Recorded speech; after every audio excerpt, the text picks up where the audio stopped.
ce littoral qu'il a fait vivre. C'est un endroit aussi où 150 années de travail, ça a été aussi 150 années de lutte sociale contre le patronat, depuis le milieu du 19e siècle jusqu'au moment de la liquidation. Et donc c'est peut-être pas neutre que ceux qui ont organisé ce rassemblement aujourd'hui aient choisi cet espace pour vous inviter à vous y retrouver. Et pour dire ce que vous êtes en train de dire, non à ce qui est en train, peut-être, sûrement, hélas, je crois, de se préparer.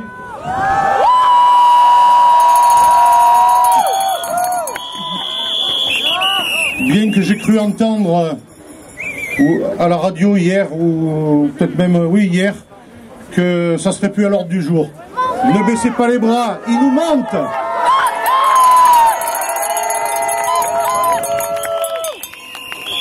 Ils nous mentent comme ils ne cessent de nous mentir.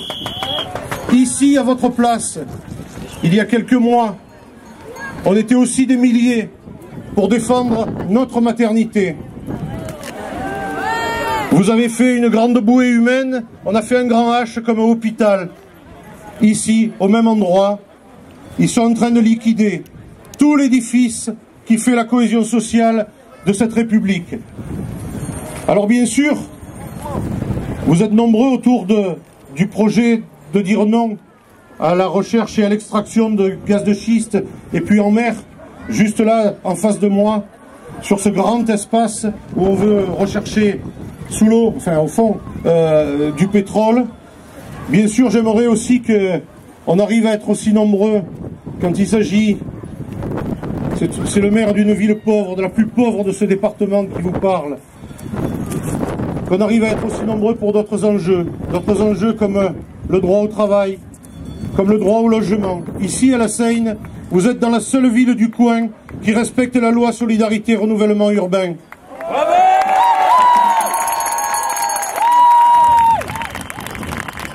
Il manque dans l'agglomération toulonnaise 12 000 logements sociaux. 75% des habitants du département du Var sont éligibles au logement social.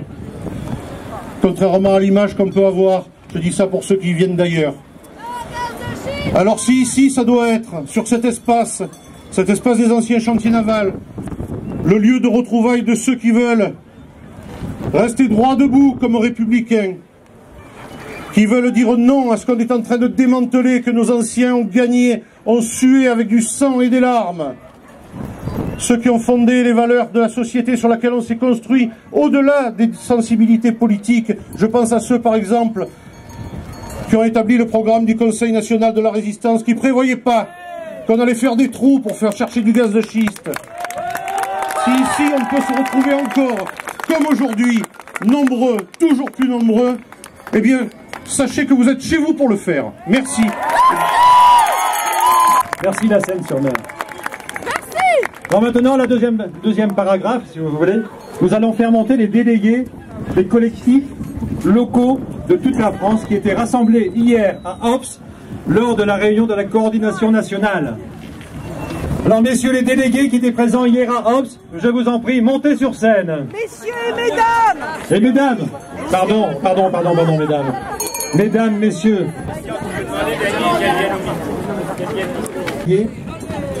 Pour que notre slammer chéri écrive.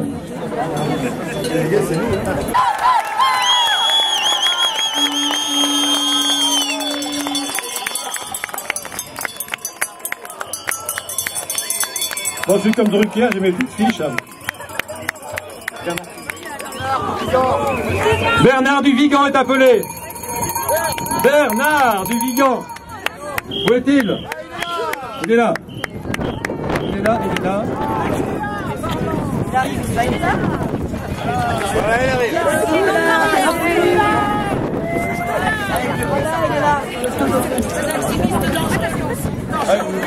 Il se met là-bas.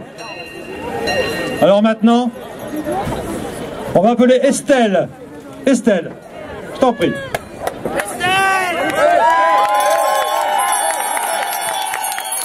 Josiane. Jean-Louis Chopi. Jean-Louis. casse pas ça. Ah, le voilà.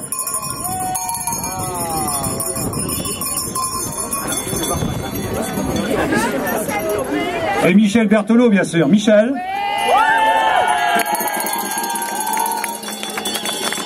Voilà, ce sont les quatre qui prendront la parole concernant la coordination nationale. Tout d'abord, Estelle. Parce que Estelle, c'est un phénomène, Estelle.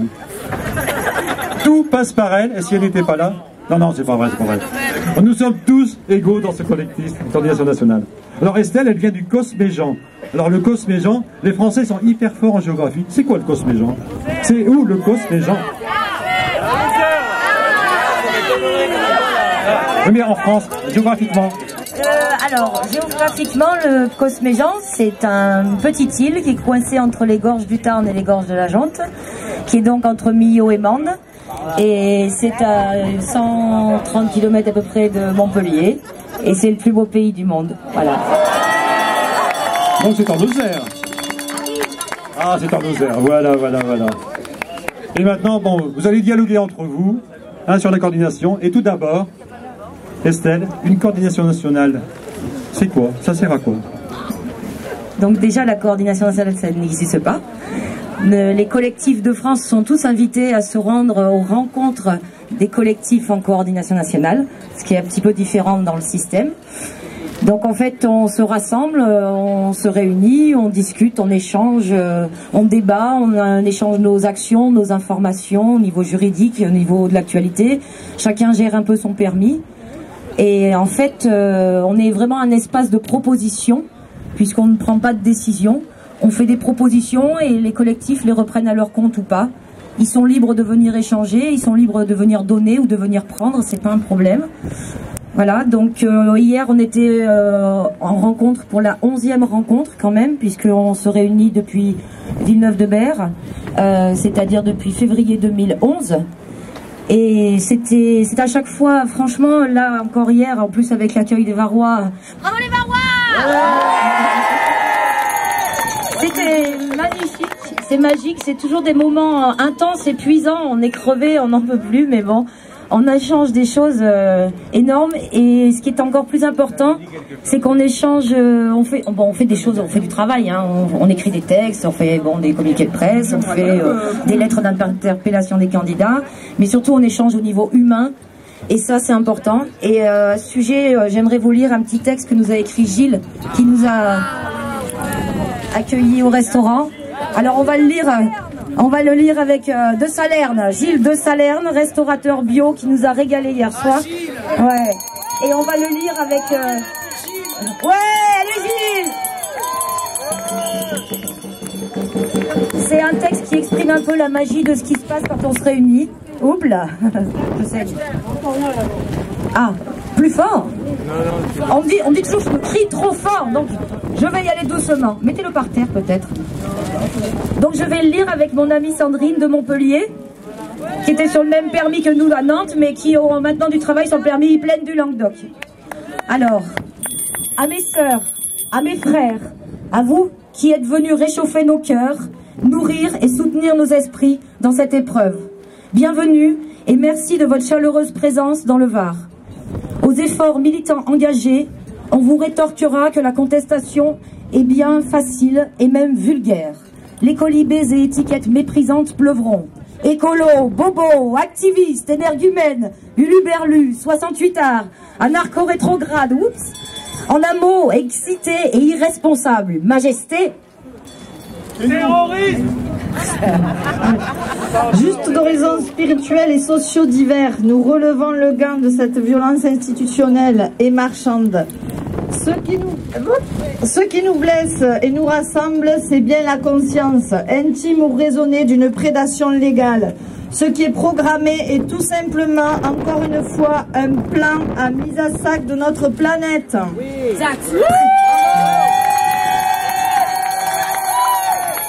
Pris en tenaille entre ces mastodontes industriels et le froid métallique de l'État. Citation de Simone Veil.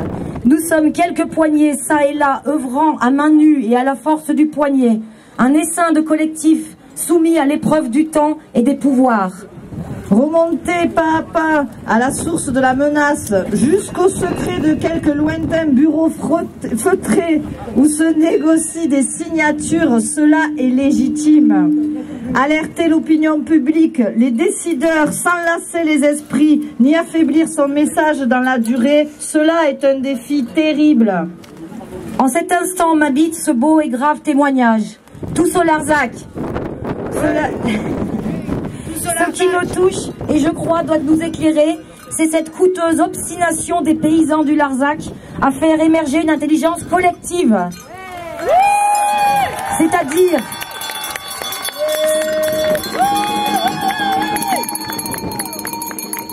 C'est-à-dire à parler une fois, puis écouter autant de fois qu'il est de participants. Voilà un cas d'école, celui d'une harmonie rare entre la fierté et l'humilité. En cet instant, m'habite le vol solitaire d'un colibri dans l'incendie. Même si son geste irrite son voisin, même si son geste défie l'évidence du désespoir, ce colibri, c'est le conflit de la beauté et de la mort. Ici, à la Seine-sur-Mer, un trésor intense et turquoise, la mer Méditerranée, est entre nos mêmes. Peut-on contester et agir avec pertinence sans un examen de conscience personnelle? Osons le dire, non! Dans un usage quotidien des ressources vitales, il nous faut distinguer le besoin du luxe et cultiver l'art du partage.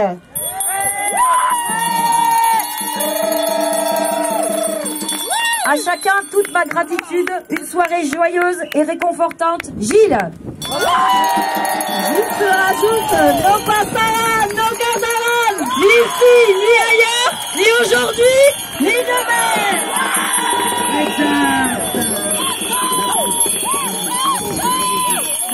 Nous allons demander maintenant à Michel de dire l'influence de sa présence à diverses réunions de la coordination sur notre activité varoise.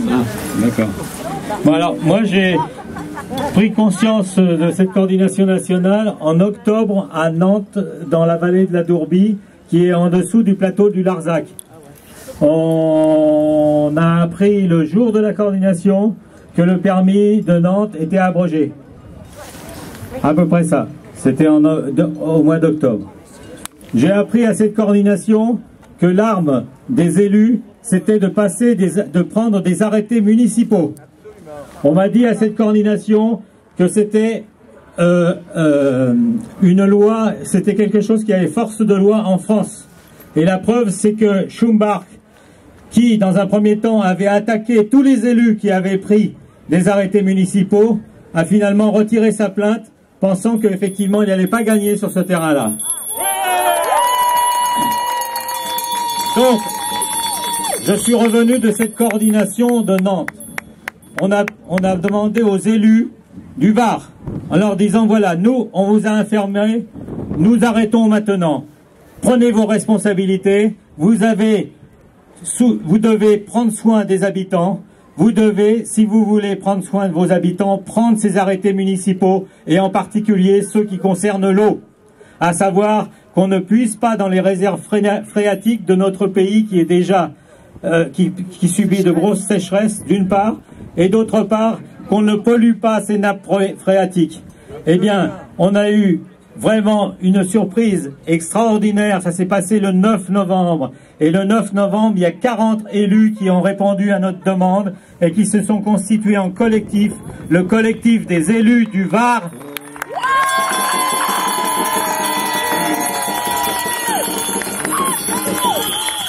Vous allez les voir tout à l'heure, certains élus du collectif du Var, ils en sont maintenant à peu près, je crois que le chiffre exact, ça doit être 89 arrêtés municipaux, mais il se peut que ça a évolué.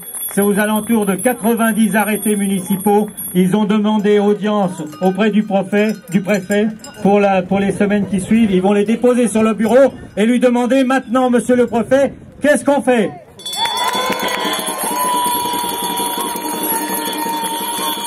Après cette coordination de Nantes, je suis tombé dans un camp retranché en Ardèche Et là, c'était autre chose. En Ardèche, c'était une mobilisation citoyenne, village par village. C'est-à-dire que chaque village avec son collectif, et le maillage de l'Ardèche, il est très dense. Il y a 128 collectifs locaux. Jean-Louis pourra nous en dire deux mots puisque les représentants de l'Ardèche sont ici. Et il y a eu cette manifestation monstre de 15 000 personnes à Villeneuve-de-Berg le 26 février, si je ne me trompe pas. Voilà un modèle et qui nous a servi de modèle. À partir de ce moment-là, nous les avons copiés. On leur a demandé, est-ce qu'on peut vous copier? Ils nous ont dit oui, copiez-nous. Former des collectifs citoyens, un collectif par village. Eh bien, dans le Var, maintenant, on en est à 60 collectifs villages et un objectif, c'est 100 collectifs villages pour l'été, pour montrer aux touristes qui vont venir ici, voilà comment on attend les pétroliers dans le Var.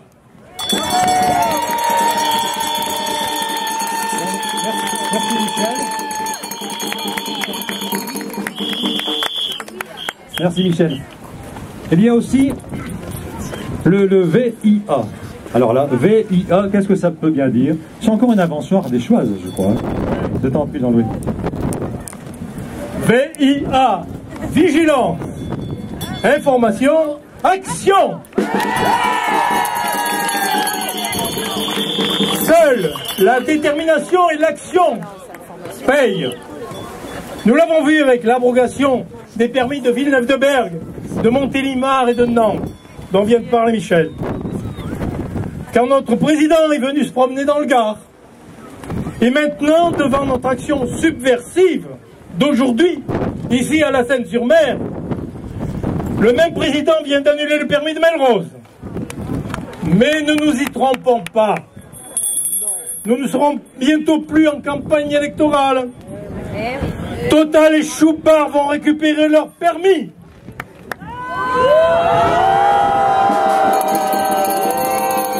D'autres permis sont en cours de délivrance. La pression des financiers et des pétroliers s'accentue partout dans le monde. Des actions juridiques, bien sûr, sont en cours. Résultat dans 2-3 ans. Trop tard! Regardez nos amis du Québec. Ils ont cru dans la parole des politiques en place, qui ont promis le moratoire, etc. Total. Ils ont 31 puits en action le long du Saint-Laurent. N'oublions pas que ces explorations sont ultra polluantes, irréversibles, avec même des pollutions progressives pour des années et des années. Nous ne laisserons pas détruire nos milieux de vie, notre eau, notre agriculture, nos paysages et notre santé. Chaque département, chaque zone menacée doit entrer en insurrection.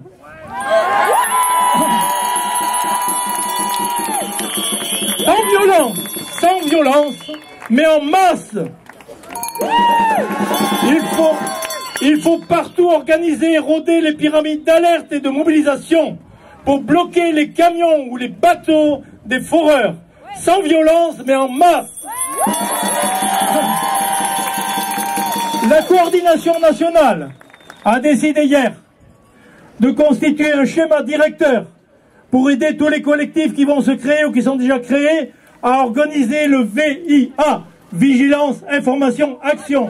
Donc tous les collectifs vont être contactés pour échanger les moyens. Nous nous sommes entraînés, nous, pendant 1 an en Ardèche. On est à peu près point, on va pouvoir faire des démonstrations.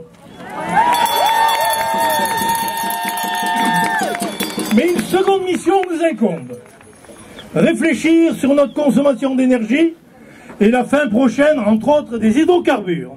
Il nous faut, nous, les peuples, tenter d'atténuer le choc du changement climatique et les dégâts de la crise énergétique mondiale qui menace. Et la solution n'est pas de forer des trous partout sur la planète, mais bien de réduire l'énorme gaspillage énergétique de nos sociétés occidentales,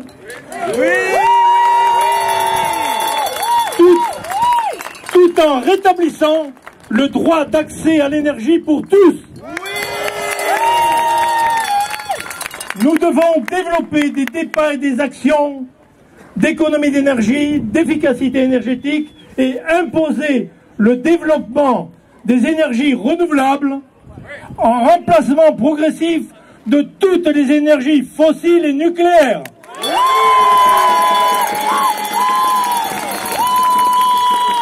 C'est possible. Nous devons le faire. C'est à nous, les peuples, d'imposer ces changements. Sous la pression puissante des financiers, des pétroliers, comme vous le savez, nos gouvernements, presque partout dans le monde, ont livré nos territoires aux appétits des firmes multinationales, au péril de nos vies et de notre santé.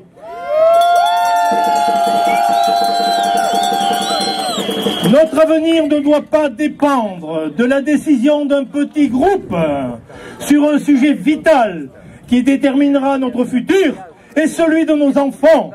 C'est à nous les peuples de choisir et de construire notre futur.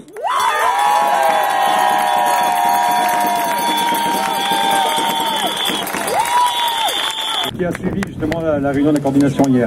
Bonjour à tous. Alors je viens de l'Hérault et je me suis engagé dans le collectif Plaine du Languedoc. Un permis particulièrement ambigu puisqu'il n'a pas été abrogé, détenu par une société suédoise, Lundin, et qui a le chic d'être attaqué au tribunal en Suède pour corruption de ministres. Et ils osent prétendre venir faire un trou chez nous, ou plusieurs trous.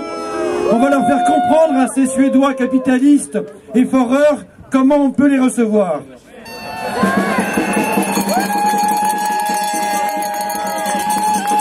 Alors, voici la lecture du communiqué de presse rédigé hier par les collectifs locaux réunis en coordination nationale à Aupes, à quelques kilomètres d'ici.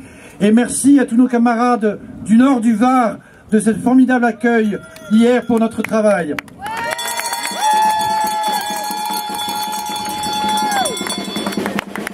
Les collectifs locaux gaz et huile de schiste non merci, réunis en coordination nationale à Aupes, le 7 avril déclarent: nous avions volontairement choisi le 7 avril pour nous réunir la veille du rassemblement organisé sur terre et en mer par les collectifs varois.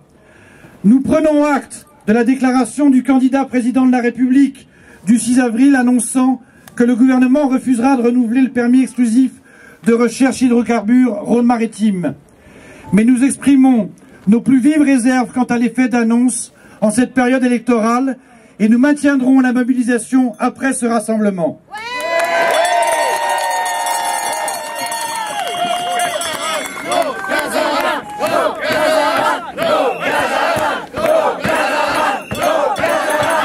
Sarkozy nous passe à Rennes. La Commission nationale d'orientation, de suivi et d'évaluation des techniques d'exploration et d'exploitation des hydrocarbures liquides et gazeux, autrement dit Commission Théodule, créée par la loi du 13 juillet 2011, vient d'être mise en place par le décret du 21 mars. Nous considérons cette commission illégitime car donnant la part belle aux entreprises pétrolières et gazières. Nous dénonçons la rédaction des 14 arrêtés accordant des permis exclusifs de recherche, PERH. Nous demandons une réforme du code minier en conformité avec la charte de l'environnement. Considérant que la loi du 13 juillet 2011 permet le maintien de PERH, de permis exclusifs de recherche, alors que leur détenteur ne précise pas la technique de substitution à la fracturation hydraulique, nous exigeons l'interdiction de toute technique de forage dommageable pour l'eau, l'environnement, l'économie des territoires et la santé de leur population.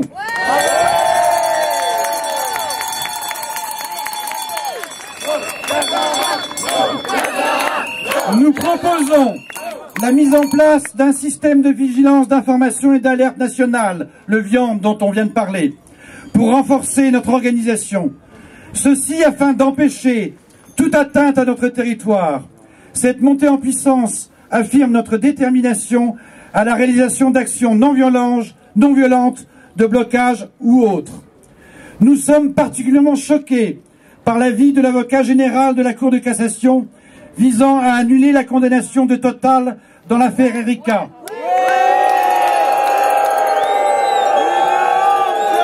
Et en prolongement au Forum mondial alternatif mondial de l'eau qui s'est tenu à Marseille il n'y a pas très longtemps, il y a une quinzaine de jours, nous sommes favorables, et nous exigeons d'ailleurs, la création d'une Cour pénale internationale sur les crimes contre l'environnement.